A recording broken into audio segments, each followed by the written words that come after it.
Hello বন্ধুরা, তোমরা কেমন আছো? আশা করছি ভালো আছো। এই দেখো আমি কী করছি, আমি সকালবেলা উঠে রান্না করছি। এই দেখো এখানে মাছ ভাজা করেছি, মাছ এখনও ভাজা হচ্ছে। আর ওদিকে ফুলকপি দিয়ে মাছ দিয়ে ঝোলাবে, ফুলকপি আর আলুটা ভেজে রেখেছি।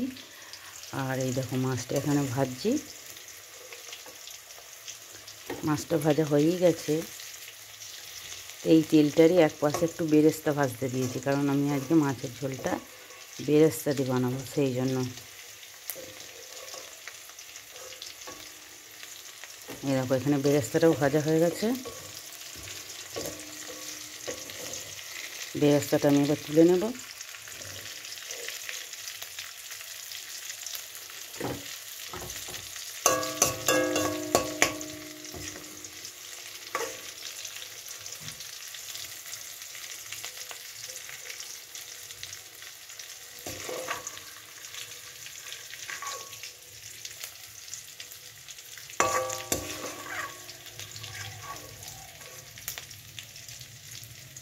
বেরেস্তাটা তুলে নিলাম।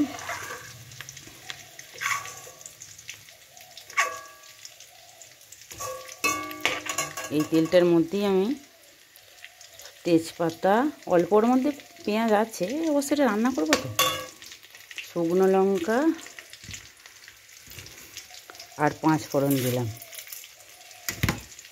এই দেখো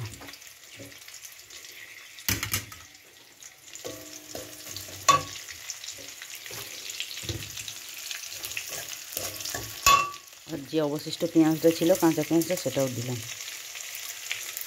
আর তার সাথে একটু চিনি দিলাম, কারণ কালারটা ভালো আসবে বলে।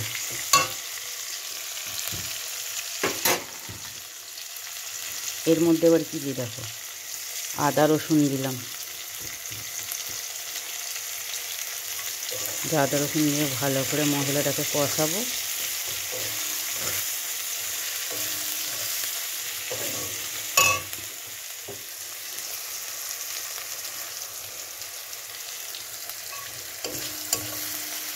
ভালো করে কষানো হয়ে গেলে মশলাটা, এর মধ্যে একটু নুন অ্যাড করব।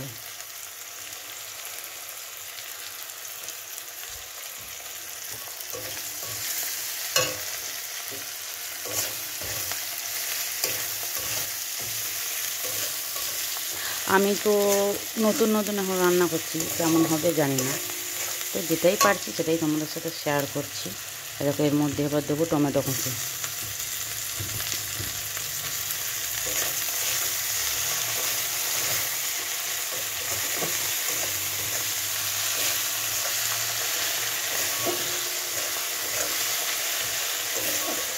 টমেটোটা দিয়ে ভালো করে তখন মিক্স করে নিয়েছি। এর মধ্যে এবার মশলা দেবো। দেখো এরকম এখানে মশলা রেডি করেছি, জিরে গুঁড়ো, ধনে গুঁড়ো, লঙ্কা গুঁড়ো, হলুদ গুঁড়ো আর একটু আলুর দম মশলা আছে,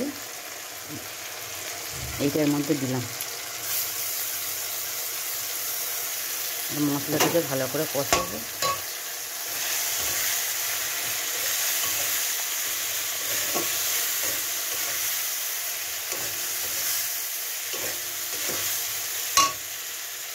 মশলা ধর বাটিটা একটু দিয়ে দেবো, কারণ অনেকটা মশলা আছে তো।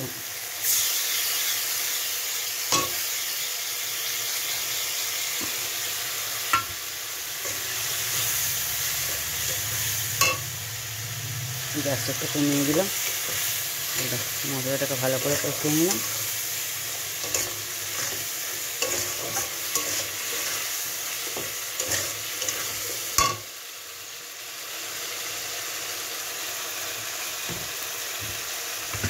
এবার এর মধ্যে কী দেবো, দেখো মশলা কষানো হলো। দেখো এর মধ্যে দেখো আলু আর ফুলকপি ভাজা আছে অলরেডি। দেখো এইটা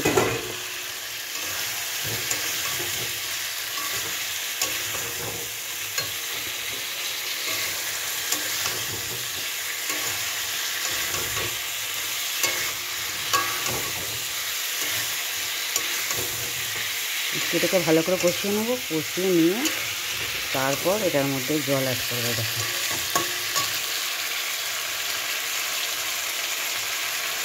কষিয়ে দিলাম। ফুলকপি আলু ভাজা আছে তো, সেই জন্য আর বেশি কিছু করবো না। আর এর মধ্যে জল দিলাম।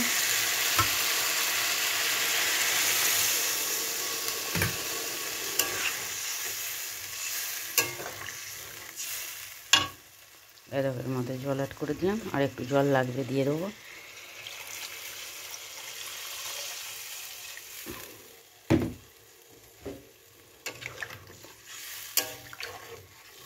এবার এটা ফুটে যাক, ফুটে গেলে এর মধ্যে মাছ দেব।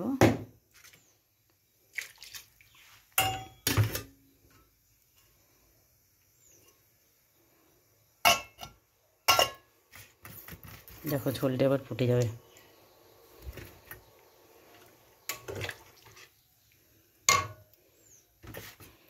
আর এর মধ্যে এবার দেখো মাছগুলো অ্যাড করে দিলাম।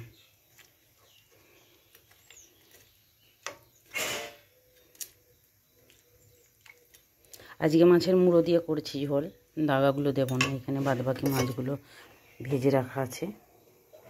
এই দেখো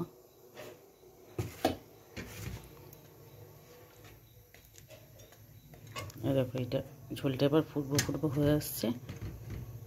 এর মধ্যে কি দেবো দেখো এবার, এই দেখো গাগুলো হালকা হালকা ফুট ধরেছে। এই দেখো সেই পেঁয়াজ বেরেস্তাটা ভেজে রেখেছিলাম, সেই পেঁয়াজ বেরেস্তাটা এর মধ্যে আমি দিয়ে দিলাম।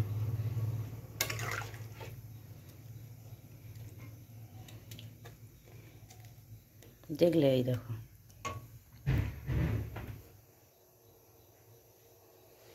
এটা এবার ফুটে গেলেই এর মধ্যে একটু গরম মশলার গুঁড়ো দিয়ে নামিয়ে নেবো, তাহলেই তৈরি হয়ে যাবে ফুলকপি দিয়ে, মাছ দিয়ে, টমেটো দিয়ে, আলু দিয়ে ঝোল। তো তোমরা প্লিজ বলো কেমন হয়েছে রেসিপিটা।